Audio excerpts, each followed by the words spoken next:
Welcome to the Guns and Gavel Show, where Arizona's self-defense and firearms attorney, Tim Forshey, weighs in on the delicate balance between the law and personal protection. Learn about the legalities and realities of self-defense as he dives deep to discuss firearms laws, legal use of force, concealed carry, and home defense training. The Guns and Gavel Show starts in 3, 2, 1.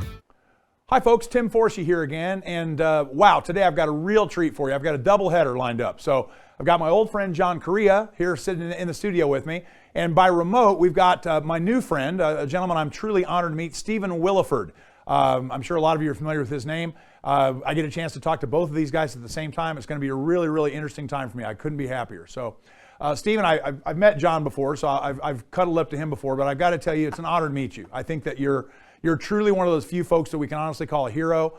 And I'm not saying that to make you feel awkward. I know that you're the kind of person that a true hero doesn't like hearing that, but I feel like I need to say it anyway. So thank you for taking the time to be here today, and thank you for what you've done for folks in this country. Thank you for having me on. My pleasure. So, Stephen, I'm going to ask John to sort of pipe in. I know you guys have met before. I've never had the pleasure, so I'm sure John will have some questions that he can kind of keep my rudder going straight in the canal here. But I just had a couple things I wanted to talk to you about. I've actually watched so many of your interviews, and I know that you have told this story probably, maybe certainly hundreds of times, I'm sure. And I don't want to put you through that again.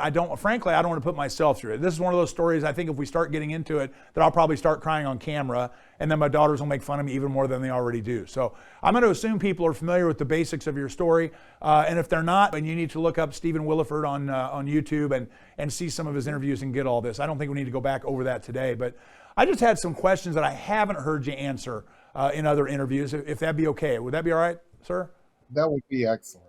Okay, well, yeah, you would know until I ask, right? I'm sure he's going, oh, thank God, Yeah. I don't have to answer the same questions Right? Exactly. 47 times. Well, I hoped he'd feel that way. I would never know, but yeah.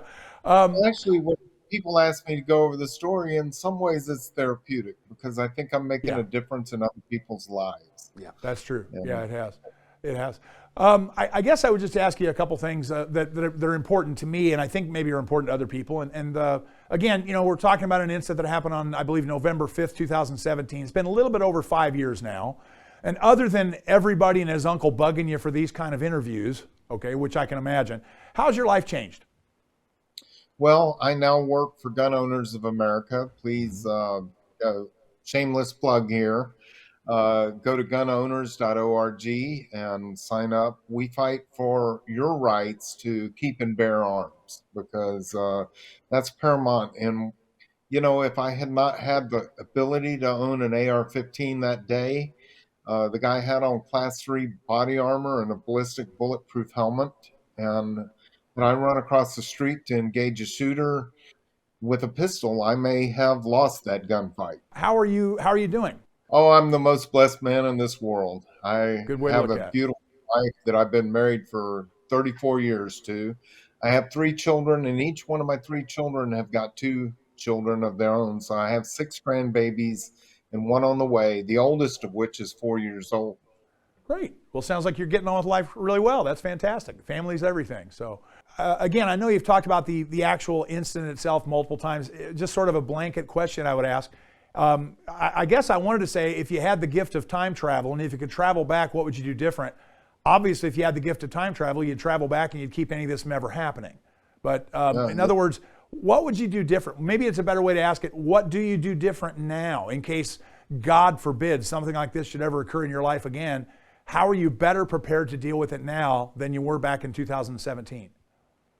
Well, real honestly, and I talked to the United States Senate about this very thing because they were trying to pass a Safe Storage Act, forcing you to lock all your guns away. And I truly believe that if you're a responsible gun owner, that you know your own situation and you make sure that your guns are safe from unauthorized use, for sure. But I don't think that there should be a law to force you to keep them in a safe. That day, You're talking to the world's best libertarian right here. Certainly agrees with you. Speaking my language. That day, I had to go to my safe and open my safe and grab a magazine and grab a rifle and pop open a box of ammunition and stuff 8 rounds in it as I headed for the door. If I could change anything, because I timed it before I went to talk to the Senate, and I timed it several times, and my fastest time to be able to open up the safe, grab a magazine, grab ammunition, and stick 8 rounds in it, it took me 91 seconds more than what it would have had I had a rifle at the ready and ready to go. And so nowadays I have a gun at the ready, and I make sure that it is safe from unauthorized use. But I had been burglarized a few years before this happened, and the burglar got the one gun that I didn't have in the safe. And for 2 months, I was afraid of coming home and meeting the same burglar in my house, but this time he had my gun. Yeah. So I made it a habit of unloading and putting away all my guns in a safe. And I guess excuses are excuses, but if I would have been able to get to my gun quicker, I could have saved Well, and maybe more having lives. a gun that's staged, right? Having one that, yes, this is my defensive firearm, maybe in something that's a quick access safe or something, because those are both problems we want to work on, right? We don't want our guns to get stolen. Somebody breaks in our house, but we want them ready if we need to defend life. Yeah. Absolutely. I remember I shot a rifle match several years ago. In this particular stage in the rifle match, we had to start with loose ammunition in a bucket. And we had to load our magazine and then start shooting on the clock. And normally that's not a task that is that daunting, but a little bit of adrenaline on board, I can only imagine the amount of adrenaline you had on board. Just in a competition, I remember my hands were shaking, rounds were falling out. I was probably getting 1 out of every 3 in the magazine. It took me way longer than 91 seconds to load that magazine. And I guess, yeah, to me, I would say maybe I would have learned that I would try to keep a loaded magazine. Like John said, maybe a staged firearm, but sounds like that's something you've done as well. That's something I do, absolutely. I keep a loaded firearm at the ready. And I don't keep it where young people can have access. I have grandchildren. But it definitely, I will not be caught the way I was that day again.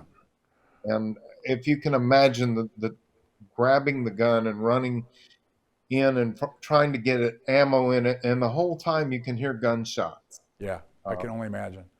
And again, I don't want to ask you about that because I don't want you to revisit that part of this. All I would say is, and again, as a person that just met you, as an outside, I've been following your story for years. All I can say is, oh my God, did you do an amazing job under the circumstances? You clearly did the best you could do, and thank God you were there. I mean, barefoot, loading your gun as you run. Who could do any better than you did? No one. So, for what it's worth, that's my opinion. I really truly believe, because I believe that God trained me for that moment. Because I used to be on a church pistol team. We called ourselves the Sinners. And we used to compete as a team of 5. And one of our sinners was a former Army Ranger and a San Antonio police officer. And in between our shooting competitions, we would train together. And for 3 weeks straight, he trained me what to do if ever confronted with body armor. And why would a plumber have needed to know what to do if ever confronted with body armor? Right. But now you know. I believe I was trained specifically for a moment. Right. This is an odd question under this circumstance because here I am interviewing you, but what lessons have you learned about dealing with the media? I mean, the one thing it seems to me is that I don't think I've found a news report that has done anything other than praise you. Even CNN called you a hero. And that made me feel so good that even the press that we don't normally expect to be good was good. But how did you deal with even the good press? You must have had people camped out in your front yard and following your every move. How did you deal with that? I actually couldn't even leave my house for about 2 weeks after the shooting because there were people in my front yard. The sheriff's department put up tape and told any media that came into my yard that they would be charged with trespassing, that their footage would be taken and destroyed. And so for a very long time after the shooting, I talked to NRA TV because I thought that they would be friendly to me. And then the Washington Post told a flat lie said that the NRA finally got their good guy with a gun, and that I had a note on a chair that said, "My time's worth money. If you're not paying, I'm not talking." Oh boy. And that was a flat lie. I didn't ever tell them that I wanted money or anything else, and I just wasn't talking to them. But they lied about me because I wouldn't talk to them. And then that brings up exactly why I didn't want to talk to them. If they would do that to me, then of course I didn't want to speak with them. Yeah. And so, and fairly recently, during a gun debate, CNN actually wanted to do an interview with me, wanted me to be the positive part of the pro-gun end of the interview. And I told them I'd do the interview, but I wanted my own video guy to video it also. And they said, "Well, why would you want that?" I said, "Because y'all haven't been proven to be very friendly." They said, "We're always fair and balanced." Oh, And I said, "When did that policy change?" And No, then I that's said just that it. I would have my video. Did you go through with the interview? Well, when I told them that I was going to video it also, and I said I wouldn't show it unless I needed to, they backed out of the interview. I've done similarly, and they did similarly. It tells you a lot, So, doesn't it? you don't have to give someone an interview. I mean, Right. it's not like I'm a hound looking for the recognition or anything else. If you want to do an interview with me, if you're CNN, I'll do an interview with you, but you're going to have to do it on my terms and not your own. Good for you. So I'm a criminal defense attorney, and I get clients every once in a while that want to hold a press conference, or they want to give an interview from jail, or they want to go on social media and tell their version of the story. And I'm one of those guys. To me, no comment is not a good answer. To me, no comment means I'm not responding. Not that I'm going to say no comment. I'm just not big on that at all. But it's important, I think, especially if you're the one involved, as you were, that somebody's helping you oversee that, right? Did you have anybody helping you to weed out the interviewees, or the interviewers rather? Did you have anybody that kind of helped you craft the story at all, or were you all on your own? Well, I was all on my own for a very long time, and then a few lawyers came forward saying they wanted to represent me. I hope never pro had bono. Pro bono, Thank yes. you. And Good, I did interview with some lawyers. I interviewed one, and can I give her name? Sure. Her name was Pamela Thompson. And when I went into her office and I interviewed with her, I walked out and I said, and my cousin looked at me and said, "She scares me." And I said, "She scares me too. And that's why she's the one." And that's good. And, Yeah. And she absolutely handled. The only thing Okay, wait, needed. Stephen, what scared you about her? Why was she scared? I got to hear that. Yeah. Because that's not what you'd normally hear. Like, Was she, and I just don't know how she did it, but when she walked in a room, she owned that room. And she was very well spoken, very, very good looking, lady about my age and stuff. And she could just walk into a room, and there's something about she owned the room. And Charisma. Charisma, right? Yeah. Exactly. And I also think sometimes that because I had some issues when my parents died, and with dealing with the land and stuff, I hired the nicest lawyer that I knew in my life. He's still a great Christian, nice guy, and he screwed everything up. And well, especially when you got somebody who's gonna be protecting you, right? You want them to have an edge. Yeah. yeah, and in some ways, I think that a lawyer, I look at what they drive to see whether I think they should. Well, she drove a Cadillac Escalade and a Ferrari. And so I'm like, "Oh, Tim, good." how's your Ferrari doing? Well, my Ferrari, for me to get into my Ferrari, I have to actually be in a blender, and then they pour me in, Stephen. So, yeah, you won't see me in a Ferrari, sadly. So, hey, I think you've got some unique perspective that I don't have, and I don't think John has, that we've actually been involved in one of these mass murders that you were involved in.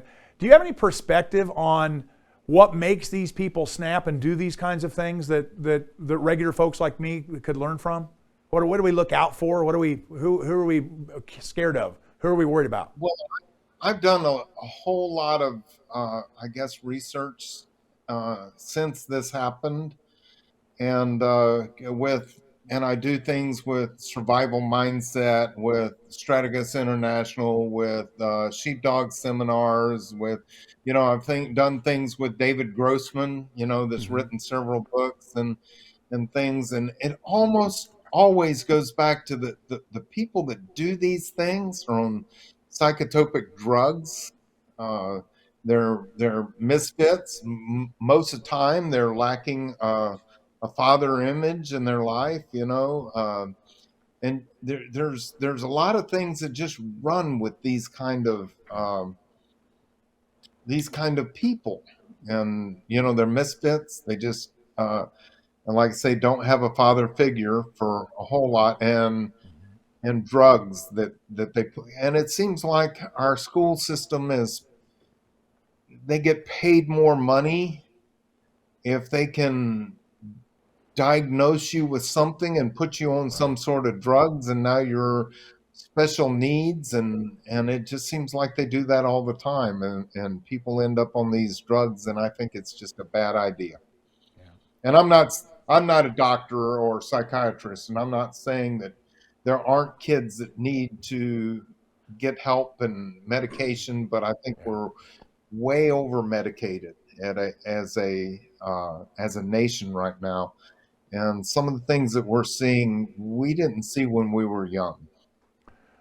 So when we Google your name and we look up the incident from November 5th of 17, and we also are forced to read the name of the bad guy, I'll just call him Satan's instrument that day. How do you feel about that? I've got feelings. John and I have talked about this before, and I think John probably is a bit wiser about it than I am. But I guess I feel like we shouldn't ever have to see those people's names or faces. What they're seeking is notoriety. They're seeking infamy, and it seems like we give them that post-mortem, and that then encourages the next clown. Again, from the voice of a reason here, what are your thoughts on that? I agree with you 110%. Good. And so here's another thing. So last year, right around this time of year, right around graduation time, there was a graduation party that happened, and a guy pulled out an AR-15 and started shooting into the crowd. And a young lady pulled a pistol out and took him out before he shot anybody. Wow. And we don't seem to know her name. Right. And it always makes me wonder, and I don't want my name tied to the shooter either. Right. And I hear so many stories, and they talk about me and they talk about the shooter by name, and I would prefer his name to go away. And I would prefer that media does not talk about these people and use their names, because now I think law enforcement, and we need to study them and their lives and stuff, what happened, so we can prevent this sort of thing. But we don't have to add their names in on any, like your own broadcast. I am glad you don't talk about his name, because I don't want to be tied to it. Right. I mean, we can learn something from everybody who dies from cancer, but we don't need to reveal their name when we're talking about what we learned. Right? I mean, I agree. So John and I had a friendly little debate about this, and I said, I think we could pass a national law to make it illegal for the media to do that. And John, again, kind of corrected me with his libertarian compass, which I always appreciate. And John said, I think that we could the media should self-regulate. I mean, and again, don't take a side. I shouldn't have told you my thoughts versus John's thoughts. I don't put you in that box. But I'd be curious to see what are your thoughts about that? You've been involved with the media intimately for 5 years. Do you think that they can self-censor? Do you think that they can do that for us? I don't think as the way they are now. I think they should, but I don't think they will. Yeah. And it's funny because I've interviewed with some media from Europe, and they won't sway the story like American media does. Because they do have laws that prevent them from doing certain things and changing interviews. Right. And that's really crazy that I see that. But I do believe in freedom of speech, and 100%. I don't believe that our Constitution should be monkeyed with in any way. I think our founding fathers were brilliant and inspired by God themselves. And I'm a strict constitutionalist, and I don't believe that we should pass too many laws to talk about how the media can speak and can't. But I do think that we as Americans need to start watching the media that actually gets the stories right. Well, that's the truth. Yeah. And You so vote we're with your eyeballs and you vote with your clicks. Guess what? That was John's point. He makes a good point. If we didn't consume it, it's like the war against drugs. Well, we're always focusing on supply, but demand is at least as important. If there's people that want to escape reality by taking drugs, it's going to be hard to keep drugs out of their hands. So, if we're consuming all of this stuff on the media, if we want to know more information about the shooter, we want to see the interview with his mom and dad, well, then they're going to keep giving it to us. So I think John's got a great point. We need to have a little bit more self-control on that. So, yeah. Well, Stephen, I have a question for you. I think this is right on the lines of what you're doing now, because you're now an ambassador for the Gun Owners of America and working on legislation to keep the right to keep and bear arms and court cases and those things. I'm sure any of the national level organizations would have loved to have your endorsement and you be working for them. So what made you decide to work with GOA? I don't have a dog in this fight. I'm really curious. What made you decide of the national organizations that was the one you wanted to work with? Well, look at the organizations and what they're doing. And GOA claims to be and is the only group out there that is no compromise at all. And when it comes to our Second Amendment, we don't compromise. We're fighting the pistol brace ban. We're fighting the legislation that John Cornyn, Texas senator, I hate to say, got 14 other rhinos to trample our Constitution. And now our young people, 18 to 20-year-olds, have to go through a mental background check to be able to buy a gun. They get automatically delayed the moment they go in to purchase a gun. The shooter in Sutherland Springs was 27 years old. The shooter in Vegas was 60-something years old. This is not a maturity issue. It's a mental health issue. Right. And so don't you find it odd that we allow them to enlist in the Marine Corps and go fly helicopters before they're that age as well? Isn't that interesting? And carry M16s and get into M1 Abram tanks and defend our freedom. And yet you want to, so I know 14-year-olds that are more mature than 40-year-olds. And so Gun Owners of America is fighting that fight for our young people. They're fighting Prop 114 and in Oregon. They're fighting, we just got a red flag law overturned in New York. We're fighting the assault weapons ban in Illinois right now. Yeah. Illinois, yes. Yeah. And we're about to get, and this is going to be ground shattering when it does, we are about to get the high capacity magazine ban in California overturned. Good old Judge Benitez. It looks like that's going to happen, and GOA is part of that. And which, by the way, it's not high capacity magazines; it's standard capacity. Normal capacity. Standard capacity. It is what comes with the pistol. It's what comes with the rifle. It is not a high capacity magazine. And our Second Amendment was written for the average person, we the people, to be able to keep the government in check. I say this all the time, that most people don't recognize the Battle of Lexington was fought when they said, wait, the Crown wants to come and take our guns. They want to come take the guns. And we think of that as, shoulder-fired firearms. No, it was cannons. Yeah. They were fighting for cannons. And you're right. That's what lit the fuse, because prior to that, they'd been taxing everything for 30 years, and it was becoming incredibly uncomfortable. And the whole taxation without representation, we always talk about, that's what started the Revolutionary War. John's right. 1775 in Lexington Concord, what started the war was when the British came for the magazines and the cannons and the gunpowder, and that's when people said, okay, I guess we're starting this thing. Yeah. And it's crazy because they say 3% of Americans were what started this, but then when it started, they're going to come take your guns away. Everybody joined in. Yep. You Yeah, know, that's true. they're like, I'm glad that here. they've got such a great representative in you, Stephen. I think I think the thing that I love about this is everyone can relate to this wonderful man who has raised a family faithfully, loves his grandchildren, lives on land that his family's owned for hundreds of years, and just wants to be a peaceful citizen who minds his own business, and yet in that moment was called to protect his entire community. And that's not gung ho, plate wearing, kick indoors, SWAT teaming. That's just a regular guy who was forced into a terrible position. I think that's a great ambassadorship. It is. Well, people ask me all the time how I could do what I did. And my first reaction is, how could you not? Because tomorrow morning, you're going to wake up and you're going to look at yourself in the mirror. And if you did nothing while your community was being murdered and you knew you had skills and tools, then you're not going to be able to respect the man in the mirror anymore.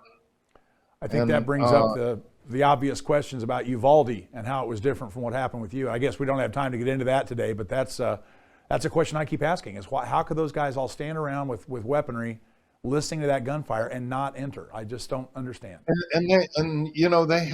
They had the body armor, they had the ballistic helmets, they had the shields, and they had fully loaded AR-15s. And when I think about that, I actually feel sorry for those officers, because they have got to make peace with what they did not do. And I can make peace with what I did. I have a hard time with what happened to my community, but I know that I did everything I could to protect the people that I love. And I knew many of those people in that church. I'm fourth generation.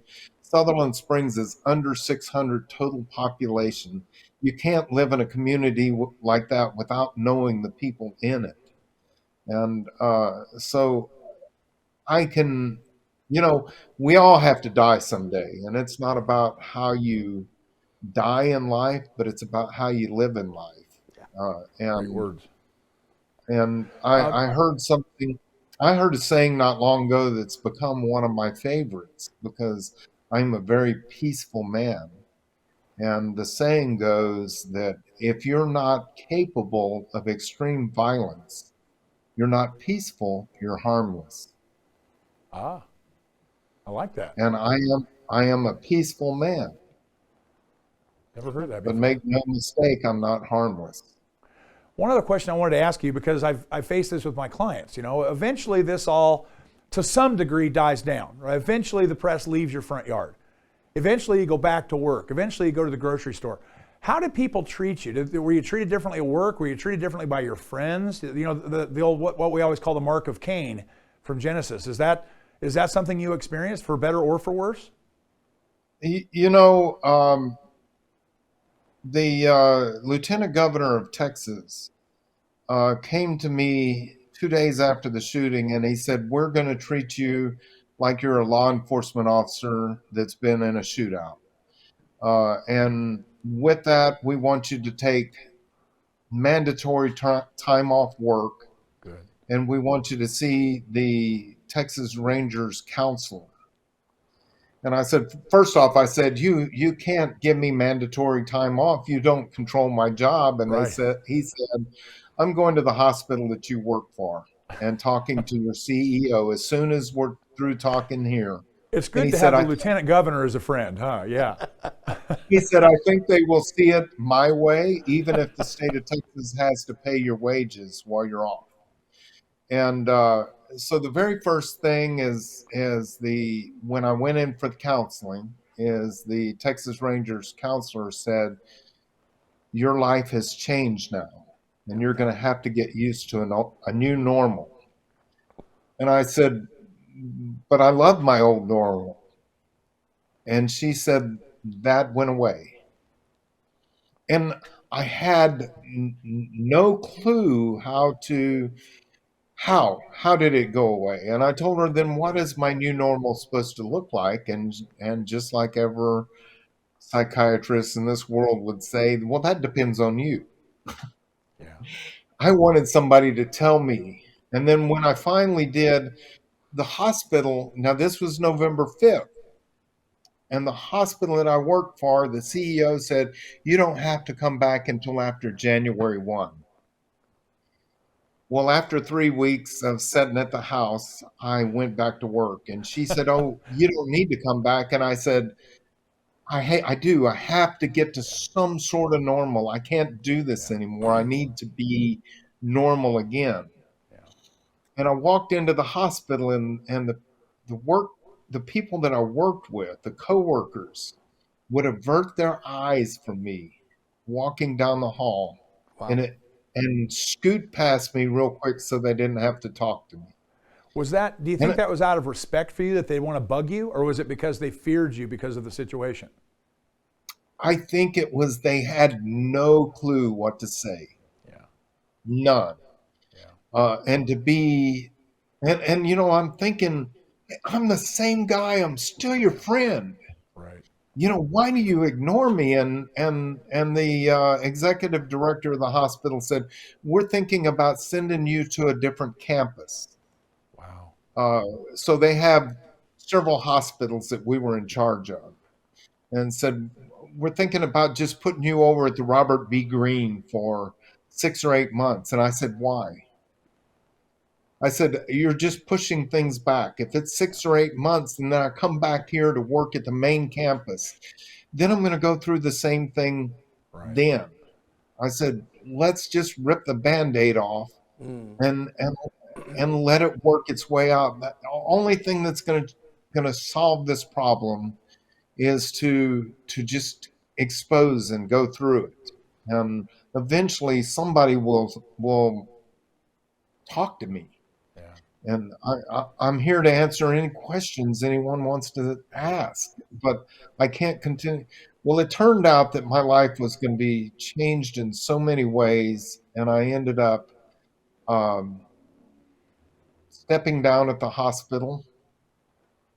I was asked to go to the Arctic Circle to speak with Native Alaskans, and they said that they sent their missionary to find me in Sutherland Springs.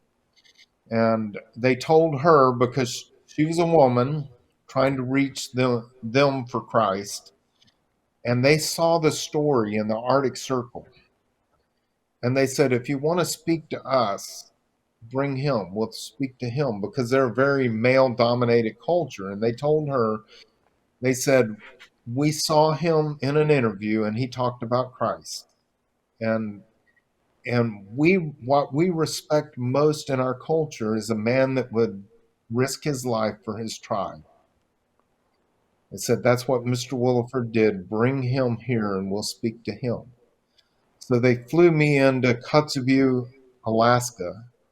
They put me on an aluminum boat, and I went across the bay and 90 miles upstream into the Arctic Circle. Wow. And walked out into a village with no running water, no power or anything, and was able to speak with Native Alaskans.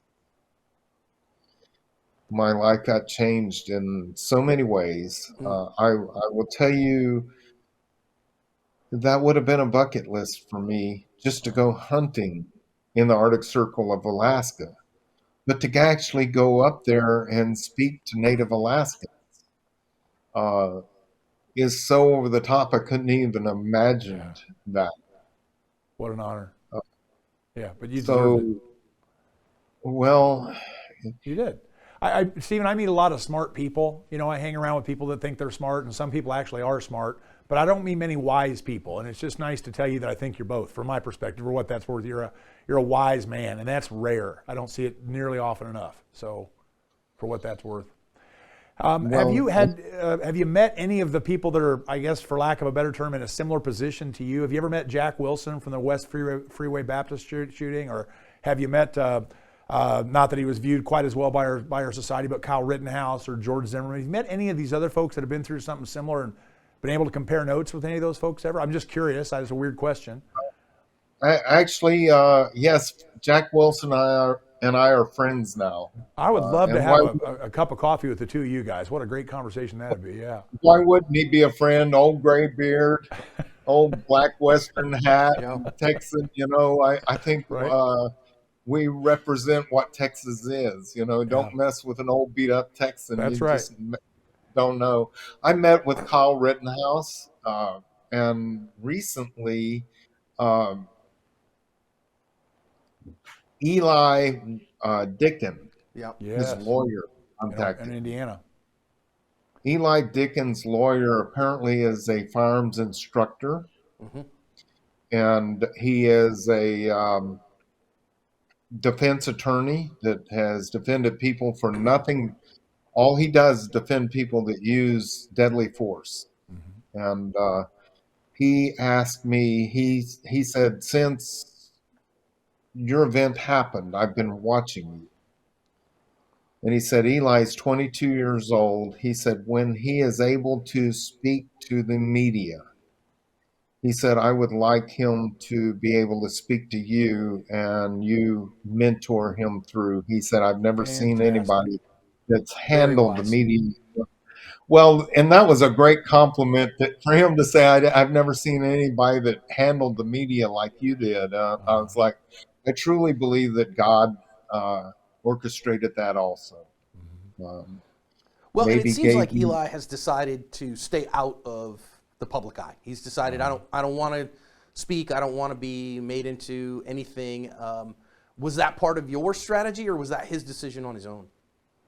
I stayed out of the public eye for a very long time until I figured out that there were certain things that I needed to do. Again, I do 4 to 5 radio shows a week. I do 2 to 3 podcasts per month. And so I'm using, I guess, my story to hang on to the rights and the freedoms that we have. So I guess at this point, you couldn't say that I stayed out of the media. It's just I choose the media that I deal with. Well, I think you're doing a good job of that from what I've seen, because I truly don't think I've seen a negative report on how you did what you did and you yourself. And that's, in this day and age, that's rare. So, I went on a liberal radio show, and the first thing the guy called me a vigilante. And I took offense at that and told him that was incorrect. I didn't go looking for trouble. right. And then during the interview, he said, I don't want someone like Larry, Moe, or Curly like you to come rescue me if I'm being shot at inside a church. And I said, then you would rather, he said, I'll wait for the police. And I said, the police were 5 to 7 minutes behind me.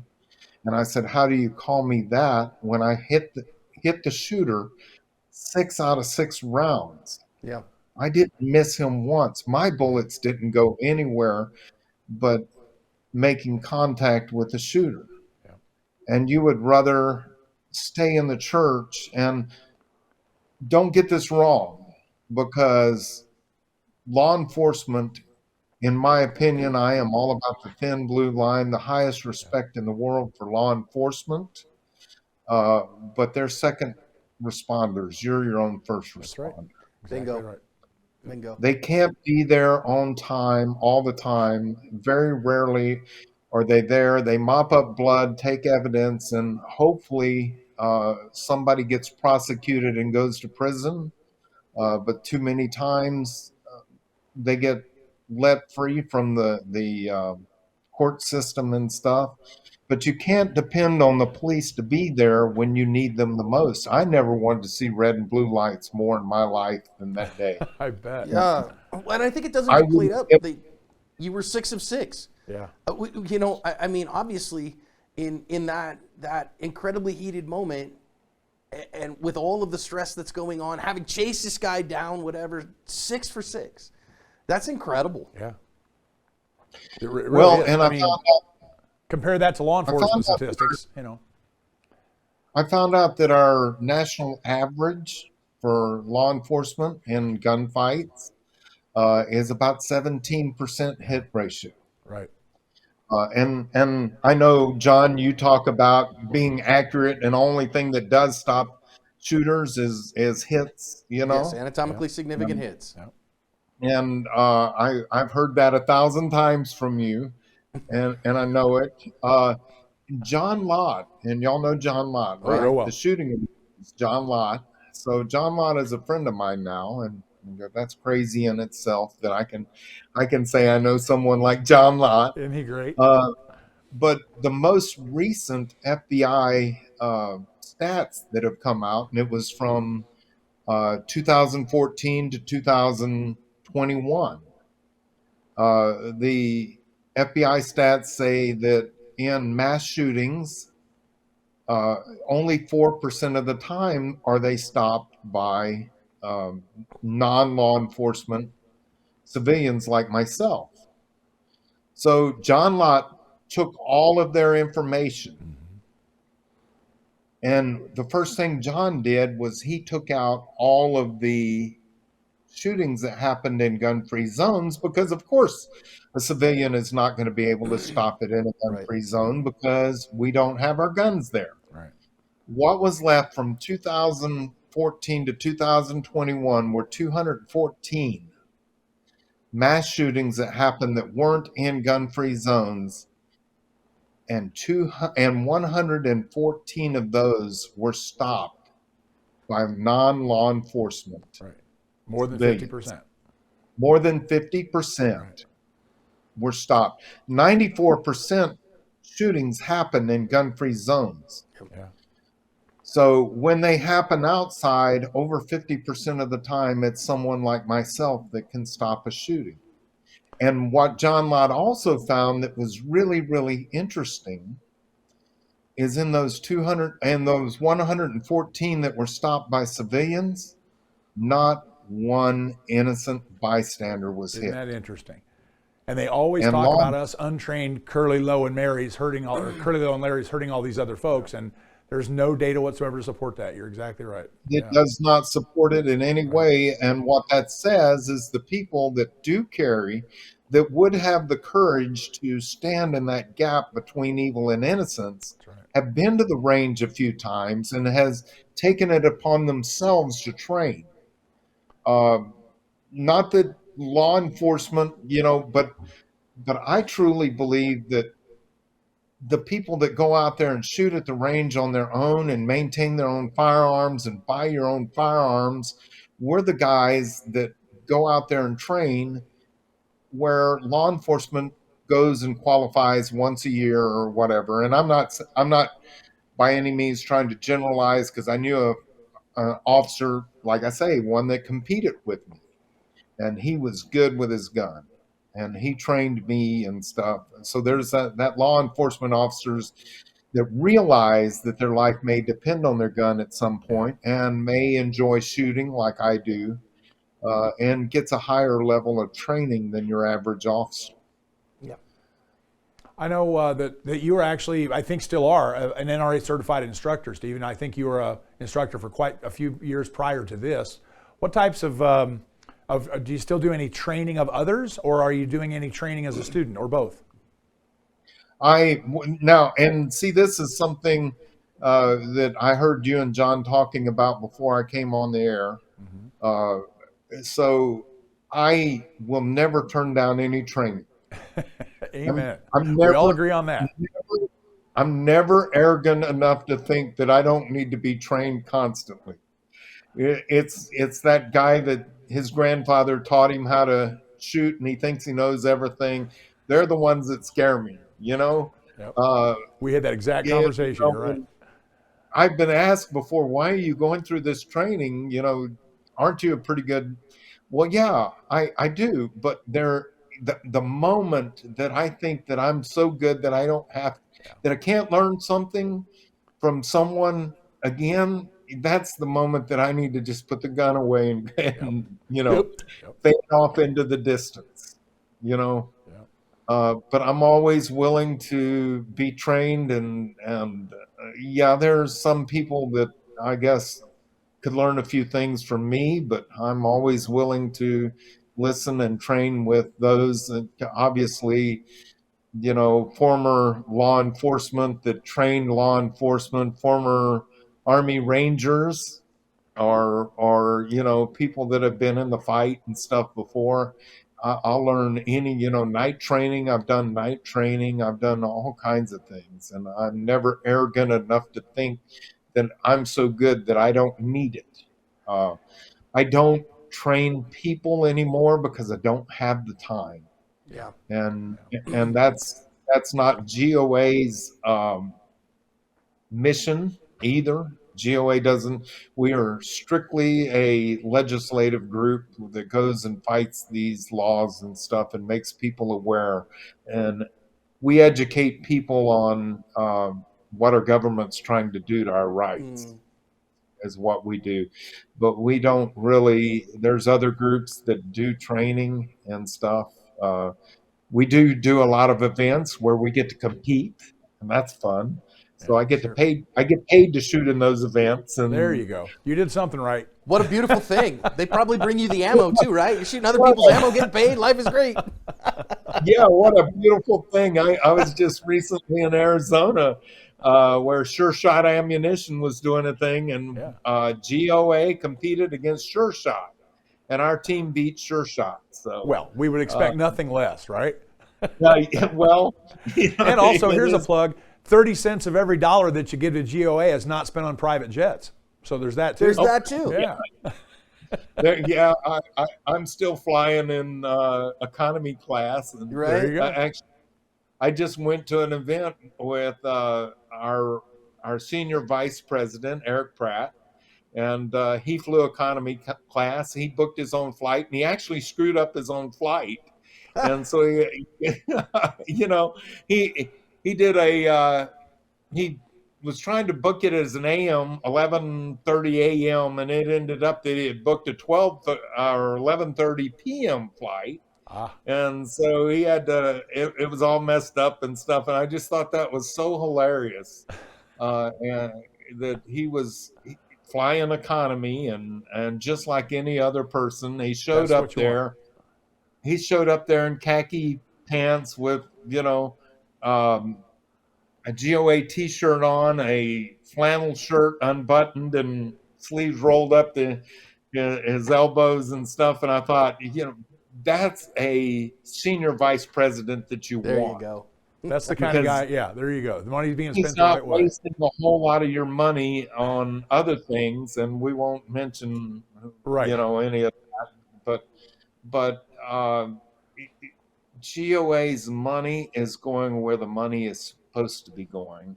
Right. And again, we don't badmouth any other gun advocacy group.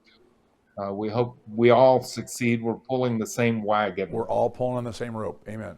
But I choose to work for GOA because I think we're pulling harder on that wagon than anybody else is. You got more ore in the water than the other guys do. Yeah. So.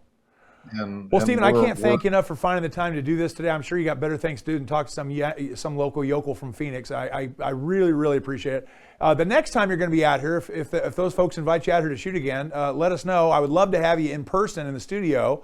I would also love the honor of just buying you a meal. I would just really love to shake your hand and buy you a meal and tell you how much I appreciate you and folks like you. There's not enough people like that, and I just really, we should all treasure it when we come across the real deal like you. So thank you very much. I'm going to be in town for CanCon, which all the suppressor companies are getting together. That's in April, I believe, isn't it?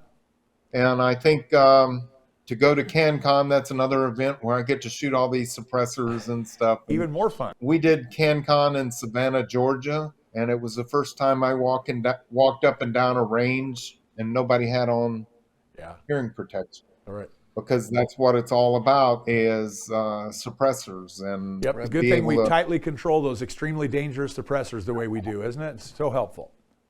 Well, in Europe, it's considered uncivilized if you shoot a gun and you don't have a suppressor. Right. It's just Why rude. are we any? OSHA has said that it's a safety device, to protect hearing. Why are we still caught regulating suppressors? Well, like my dad used to say, because common sense is not very common. Yeah, it's true. True indeed. Well, again, I can't thank both of you guys. I appreciate John having the time to stick around and adding some insight to this more than either of you know. And Stephen, it's truly a treat to meet you. It's a treat to meet John, but I met him years ago. It's a treat to meet you. And I just can't thank you enough for finding the time today. Appreciate it very much.